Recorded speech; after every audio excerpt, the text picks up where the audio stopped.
दुसरा एक non negotiable rule आहे ना, की कोणीही व्यक्ती कुठल्याही स्टेज ऑफ लाईफला असो, वी डोंट नो उद्या काय होणार. So you should always have an emergency fund which is about your 6 months of income, 6 months of expense.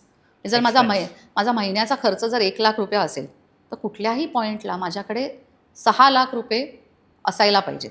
कारण आज मी कमावते, उद्या कोणी बघितलं आहे, काही झालं आणि if my income stops, I should not be suffering, my family should not be suffering. म्हटल्यावर एक 6 महिन्याचा इमर्जन्सी फंड नेहमीच प्रत्येकाकडे असायला हवा.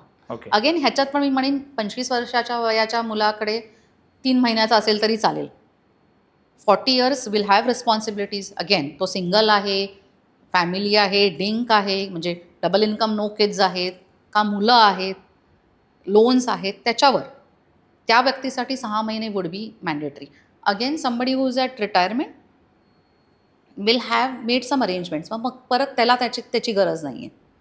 दे can come down to 3 times. So there is a rule which is a emergency fund आपला एक असायला पाहिजे.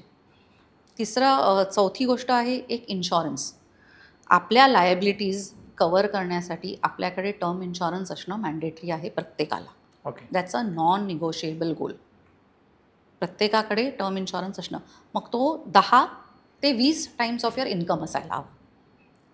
आपले लायबिलिटीज किती आहेत, म्हणजे समजा तुझा इन्कम आहे वर्षाचा 10 लाख रुपये आणि तुझे लायबिलिटीज काय आहेत, लोन्स आहेत काय, हे सगळं पकडून आपल्याला आपला इन्शुरन्स आपल्याला डिफाईन करायचा असतो.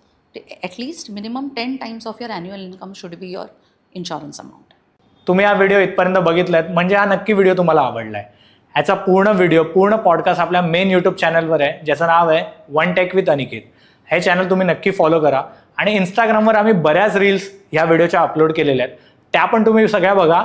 आणि वन टेक विथ अनिकेत हे इंस्टाग्राम चॅनल पण फॉलो करा.